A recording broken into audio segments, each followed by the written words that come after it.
तो नमस्कार दोस्तों, आज इंद्रप्रस्थ गैस लिमिटेड यानी आईजीएल लिमिटेड कंपनी ने अपने Q2 के रिजल्ट्स को पब्लिश कर दिया है। और यहाँ पे देखें तो इन रिजल्ट्स के थ्रू में ये पता लग रहा है कि कंपनी के रिवेन्यू ज़रूर इंक्रीज़ हुए हैं, लेकिन कंपनी का प्रॉफिट मार्जिन काफ़ी घटा है और जो कंपनी का नेट प्रॉफिट भी आया है वो भी सेम से आया है पिछले क्वार्टर्स के मुकाबले। अब यहाँ पर अगर हम बात करें नंबर्स की, तो इस क्वार्टर में कंपनी के रिवेन्यू आए हैं 3,554 करोड़ रुपये, जबकि पिछले क्वार्टर में 3,194 करोड़ थे और पिछले साल के सितंबर 2021 के क्वार्टर में कंपनी के रेवेन्यू 1,831 करोड़ थे। यहाँ पे देखें तो क्वार्टर क्वार्टर बेस पे कंपनी के रेवेन्यू 11% से इंक्रीज़ हुए हैं और ईयर ऑन ईयर बेस पे तो बहुत ही अच्छे 94% से जो है कंपनी के रेवेन्यूज इंक्रीज़ हुए हैं। लेकिन जो भी कंपनी के रेवेन्यूज इंक्रीज़ हुए हैं इनको कंपनी प्रॉफिट में कन्वर्ट नहीं कर पाई है। कंपनी कॉस्टिंग काफ़ी हाई हो गई है, बहुत सारे मेटल के प्राइस हाई हो गए हैं क्योंकि कंपनी जो भी पाइपलाइन बिछाती है उसमें बहुत सारा मेटल भी यूज़ होता है और भी काफ़ी सारी कॉस्ट इनकर होती हैं। अब हम आगे देखते हैं किस तरह से उसको इफेक्ट किया है। इसके बात करें कंपनी के ऑपरेटिंग प्रॉफिट की, तो इस क्वार्टर में कंपनी का ऑपरेटिंग प्रॉफिट आया 528 करोड़ पे, जबकि पिछले क्वार्टर में 618 करोड़ था और पिछले साल के सितंबर 2021 के क्वार्टर में कंपनी का ऑपरेटिंग प्रॉफिट 530 करोड़ पे था। यहाँ पे देखें तो पिछले साल के सितंबर 2021 क्वार्टर में भी कंपनी का जो ऑपरेटिंग प्रॉफिट था 530 करोड़ था और सितंबर 2022 के क्वार्टर में भी कंपनी का ऑपरेटिंग प्रॉफिट जो है वो 528 करोड़ पे है। लेकिन यहाँ पे देखें तो रिवेन्यूज़ का बहुत फ़र्क है। वहाँ पे 1,831 करोड़ के रेवेन्यू पे 530 करोड़ पे का ऑपरेटिंग प्रॉफिट था 29% के ऑपरेटिंग प्रॉफिट मार्जिन के साथ में। और यहाँ पे कंपनी का 3,554 करोड़ पे का रेवेन्यू आया है, उसके साथ उसको 528 करोड़ पे के ऑपरेटिंग प्रॉफिट आया है। लेकिन यहाँ पे देखें तो ऑपरेटिंग प्रॉफिट मार्जिन बहुत कम हो गया है, सिर्फ 15% का। अगर ऑपरेटिंग प्रॉफिट मार्जिन देखें तो पिछले क्वार्टर में यानी कि जून 2022 के क्वार्टर में कंपनी का ऑपरेटिंग मार्जिन 19% था, यहाँ पे 15% हो गया है। लेकिन पिछले साल के सितंबर 2021 के क्वार्टर में कंपनी का जो ऑपरेटिंग प्रॉफिट मार्जिन था वो 29% था।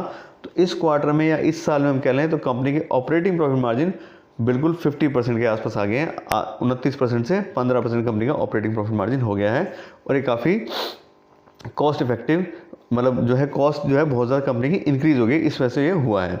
उसके बाद करें कंपनी के नेट प्रॉफिट की, तो इस क्वार्टर में कंपनी का नेट प्रॉफिट आ रहा है 427 करोड़ पे, जबकि पिछले क्वार्टर में 421 करोड़ था और पिछले साल के सितंबर 2021 के क्वार्टर में कंपनी का नेट प्रॉफिट 401 करोड़ पे था। यहाँ पे देखें तो क्वार्टर बेस पे कंपनी का नेट प्रॉफिट सेम सही है, सिर्फ 1% बढ़त मिली है और ईयर ऑन ईयर बेस पे देखें तो ये 6% से इंक्रीज़ हुआ है। तो कंपनी के जो नेट प्रॉफिट है वो फ्लैट से आ रहे हैं तीनों, यहाँ पे जो हम कंपैरिजन कर रहे हैं क्वार्टर बेस पे भी और ईयर ऑन ईयर बेस पे भी। उसके बाद कर रहे हैं अर्निंग पर शेयर की, तो इस क्वार्टर में कंपनी की अर्निंग पर शेयर आ रही है 6 रुपये 10 पैसे, जबकि पिछले क्वार्टर में 6 रुपये 1 पैसे थी और पिछले साल के सितंबर 2021 क्वार्टर में कंपनी की अर्निंग पर शेयर 5 रुपये 72 पैसे थी।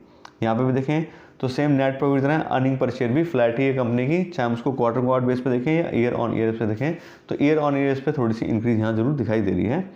तो कंपनी के रिजल्ट्स ठीक ठाक आए हैं, क्वार्टर बेस पे कंपनी ने थोड़ा ठीक ठाक परफॉर्मेंस किया है, लेकिन ईयर ऑन ईयर बेस पे देखें तो कंपनी के ऑपरेटिंग प्रॉफिट मार्जिन बहुत ही ज़बरदस्त तरीके से कम हुए हैं।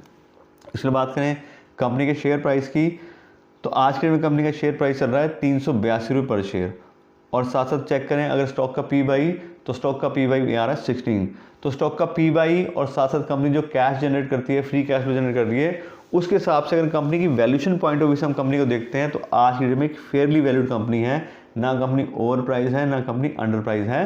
तो अगर आपने इसमें इन्वेस्टमेंट किया हुआ है और आप डिसीजन के बारे में सोच रहे हैं कि हमें क्या इसमें और पैसा इन्वेस्ट करना चाहिए या हमें अपना पैसा निकाल लेना चाहिए, तो देखिए कंपनी तो काफ़ी अच्छी है, पाइपलाइन के हिसाब से, सिटी गैस के हिसाब से काफ़ी अच्छी कंपनी है।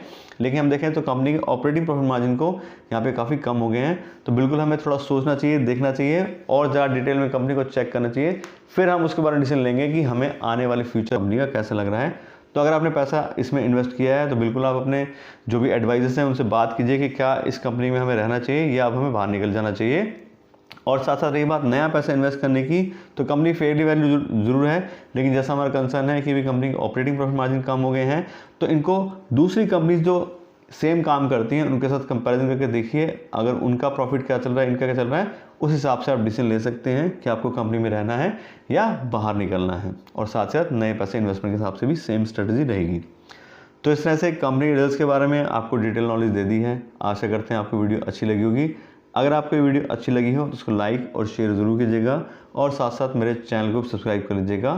Thank you so much.